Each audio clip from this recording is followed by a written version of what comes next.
Boa tarde, quinto ano. Hoje nós temos ciências, né? Hoje é dia 2 de junho.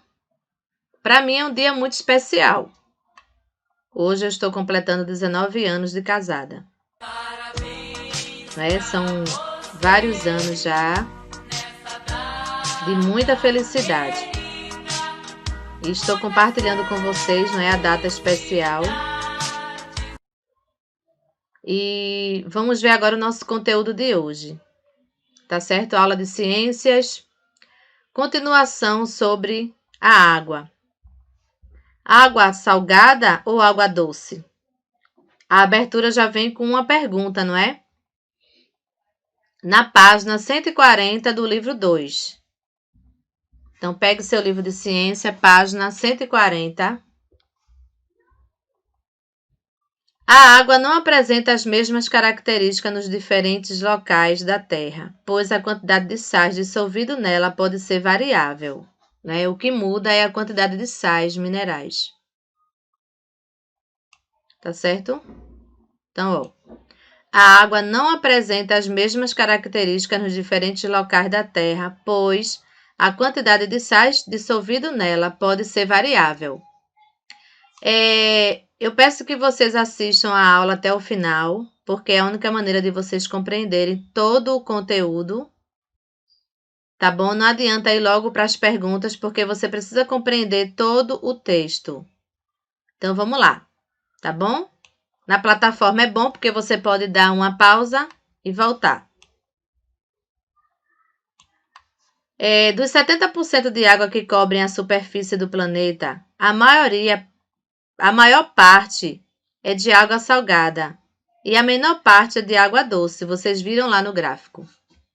Mas atenção, a água doce não tem açúcar em sua composição. Ela apenas tem geralmente menos sais minerais do que a água salgada. Deu para entender? Que a água doce não é porque ela tem açúcar nela, não. É porque a sua composição tem menos sais minerais do que a água salgada. Aí por isso que chamamos de água doce, né? Pelo fato de ter açúcar na água. Tá bom? Menos sais minerais, mais sais minerais na água salgada. Há ainda a água salobra, que a gente viu que é a água que tem no manguezal. Por quê? Porque o manguezal, ele fica entre o rio e o mar. Então, o que é que acontece? Muito comum em manguezais, regiões onde rio e mar se encontram, a água salobra tem mais sais minerais do que a água doce e menos sais minerais do que a água salgada. A concentração de sais encontrada em cada um desses tipos de água é conhecido como salinidade, né? A salinidade aqui é média. Lembram? Baixa salinidade, água doce. Média salinidade, água do manguezal. Máxima salinidade, água do mar. Você lembra qual propriedade da água está relacionada com a presença de sais minerais nela? Quem lembra? É a questão da solubilidade. É a capacidade de dissolver as substâncias, tá certo? Então, aqui onde moramos tem manguezais? Sim, tem bastante manguezais, né? Na chegada próxima do oceano tem bastante manguezais. Então, aqui nós podemos contemplar também essa água salobra, porque pega uma parte do rio e uma parte do mar. E fica de média salinidade. Então, vamos ver aqui. A água tem capacidade de dissolver alguns materiais com os quais ela entra em contato. Isso significa que, ao passar por rochas, por exemplo, a água leva um pouco das substâncias presentes nelas. Essa capacidade de dissolver materiais está relacionada com a propriedade chamada solubilidade. A água é conhecida como solvente universal, pois dissolve a maioria das substâncias conhecidas chamada de soluto. Só para relembrar aqui no glossário, solvente, substância que dissolverá o soluto, que é a água, que é um solvente universal. E o soluto, substância que será dissolvida pelo solvente. Tá? Nunca esqueçam disso. Vocês fizeram a experiência e aí lembram perfeitamente como se deu a transformação. Vamos agora para a página 141. Temos água sólida, né? Água sólida. A água sólida é encontrada principalmente em geleiras, em montes, em regiões onde neva e em icebergs. Estudos indicam que algumas geleiras têm diminuído em nosso planeta devido ao aquecimento global, pois este, ao aumentar a temperatura média da Terra, faz com que o gelo derreta. Uma consequência desse derretimento é o desaparecimento de habitats de muitos seres vivos. Além disso, o derretimento das geleiras eleva o nível dos mares e oceanos e, com isso, muitas cidades poderão ficar submersas futuramente. Por quê? Porque com o derretimento vai aumentar o nível da água do oceano, tá certo? Trazendo problemas para as cidades que estão próximas ao nível do mar. Então, aqui a sobrevivência de muitos animais é ameaçada pelo derretimento das geleiras. Porque muitos animais vivem nesse habitat gelado. E aí, com o derretimento, eles passam a sofrer com isso, não é? As consequências. E muitos poderão entrar em extinção. É o que pode acontecer. Então, agora vamos ver para saber mais. Você já deve ter ouvido falar de icebergs e do Titanic. Já ouviu falar? Titanic foi um grande navio que, por um acidente, colidiu com um iceberg, né? Ao encontrar um iceberg, o navio não teve saída e, ao bater, né, gerou toda uma consequência, porque olha o tamanho do iceberg. Olhando de cima, a gente só vê a ponta, não é? Mas imagine que lá no profundo do oceano, olha o tamanho do iceberg. Tá certo? Por isso que o navio, ao bater, ele não conseguiu, não é? Escapar do acidente. Gigantes gelados. Os icebergs são blocos de gelo que se desprendem de geleiras existentes em áreas polares do planeta. Por isso, eles são comuns nos chamados oceanos glaciais, no Ártico, ao norte, e no Antártico, ao sul do planeta. Essas grandes massas de gelo são formadas de água doce. Variam em seu tamanho e em sua forma, podendo ser achatados ou pontiagudos. Sabe aquela expressão que diz: "Isso é apenas a ponta do iceberg"? Ela se refere ao fato de que o pedaço que aparece de um iceberg, a ponta que fica fora da água, corresponde apenas à 10ª parte do seu tamanho, ó. É como se a gente pegasse esse iceberg, dividisse ele em 10 partes. E a gente vê apenas uma parte de 10, tá? Porque 9 está dentro da água. Já imaginou? Então, a formação de um iceberg acontece assim. O movimento das ondas e o calor fazem aparecer ruptura nas geleiras. Os fragmentos que resultam dessas rupturas são os próprios icebergs que passam a flutuar pelo oceano. Entenderam? Vamos continuar agora com flutua ou afunda na água. Assim como os icebergs, os navios e muitos outros objetos flutuam na água. No entanto, há também objetos que afundam nela, como as âncoras, usada pelos próprios navios para mantê-los parados. Por que um navio flutua sobre a água enquanto que uma âncora afunda nela? Vamos tentar entender? Aí tem aqui a questão do peso para baixo, o empuxo para cima. Olha a posição da seta. Então, vamos lá.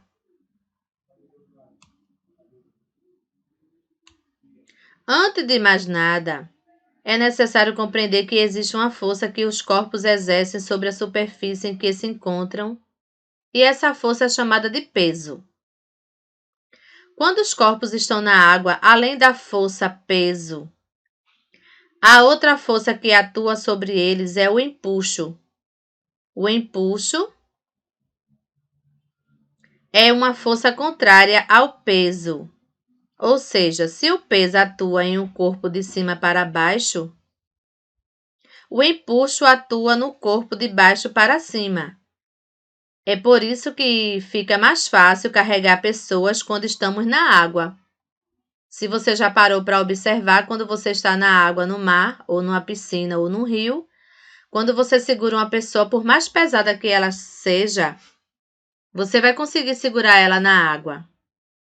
Por causa de quê? Do empuxo, né? O sentido peso e empuxo. Peso para baixo, empuxo para cima. Representação de um navio flutuando devido às forças peso e empuxo. Tá vendo? Ele tem uma força que vai levar ele, puxar ele para baixo, tá certo? E outra força que vai exercer para cima. Volume significa o quê? Medida da quantidade de espaço ocupada por um corpo.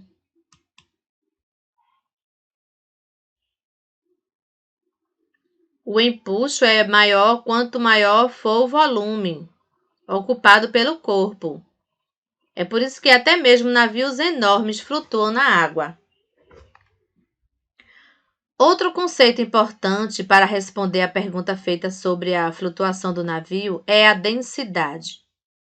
Uma relação entre a massa, que é a quantidade de matéria que cada corpo possui, e o volume ocupado pelo corpo, que varia de acordo com as substâncias de que são formados. Para que o material flutue, ele precisa ser menos denso que a água,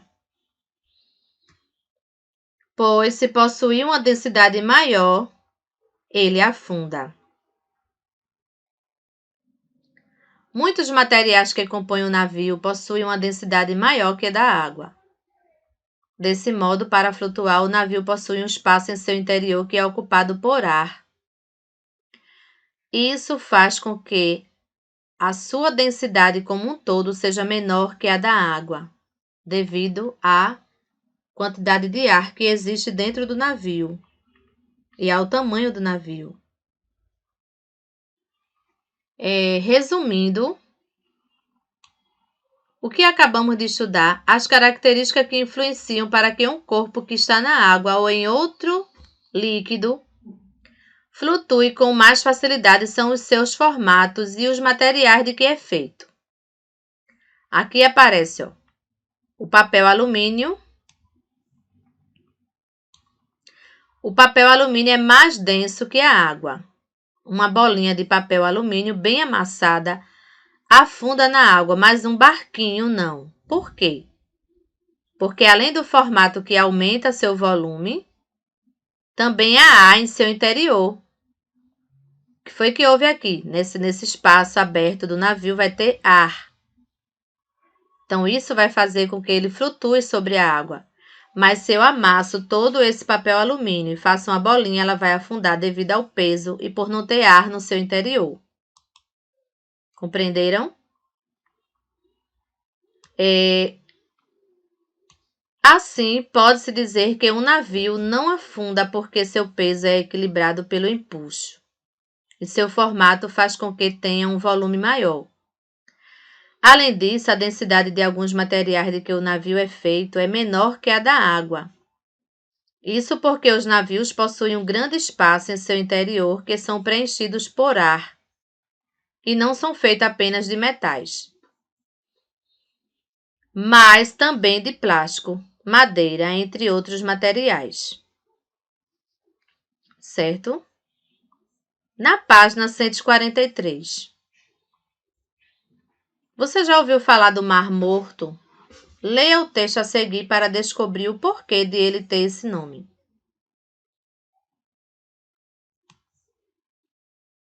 Por que é chamado de Mar Morto? Né?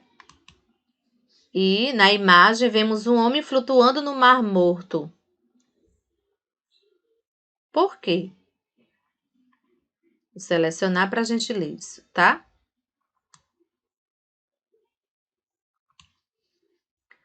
A origem do nome Mar Morto deve-se ao fato de esse mar não oferecer condições para a manutenção de espécies de seres vivos. Isso acontece em razão da elevada quantidade de sal, muito maior do que em qualquer corpo de água do planeta.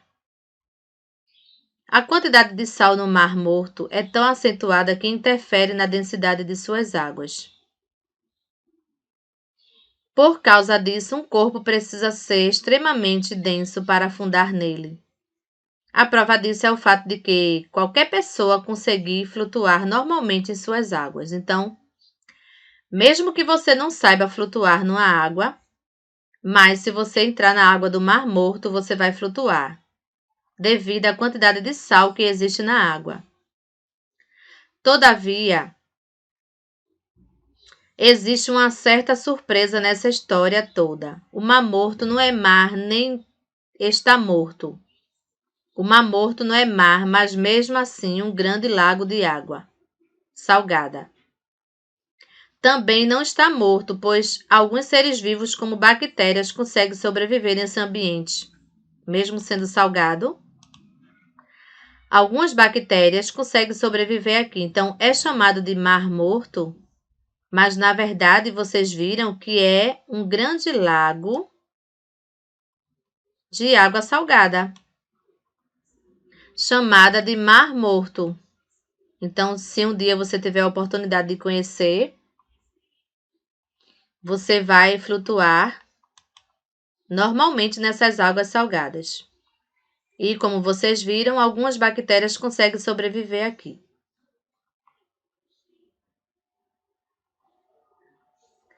Questão número 1 para você responder. Agora que você já estudou a solubilidade de sais minerais na água, a densidade e as forças peso e empuxo, pesquise por que um corpo precisa ser muito denso para afundar no Mar Morto. Por que um corpo precisa ser muito denso para afundar no Mar Morto? Tá certo? Volta lá no texto, lê novamente para entender e já responde, tá bom? Agora vem a seção Eu, cientista, na página 144. Será que os ovos flutuam ou afundam na água doce? E na água salgada? Antes de verificar na prática se eles afundam ou não, anote no item 1 o que você acha que acontecerá em cada caso. E depois siga as orientações para ver o que acontece. Então, aí você pode pegar essa experiência, fazer e postar o vídeo lá no grupo para a gente ver, tá? Você explicando essa questão. Ó, materiais necessários: 3 copos transparentes, 3 ovos crus, água e sal. Como fazer? Olha a receita aí. Identifique cada copo com o seguinte termo: água doce, água salgada e água misturada. Tá bom? Vai ser água doce, água com sal e uma água que está misturada. Adicione água e bastante sal ao copo identificado como água salgada. No copo identificado como água doce, adicione apenas água. No copo identificado como água misturada, adicione metade da água que está no copo de água doce E metade da água que está no copo da água salgada, porque aí vai ficar uma salinidade média, nem muito nem pouco. Coloque os 3 ovos em cada um dos copos. Observe o que aconteceu com o ovo em cada copo. Anote nos itens a seguir se você acha que o ovo irá afundar ou flutuar. Em cada caso e depois do experimento, anote se ele afundou ou flutuou.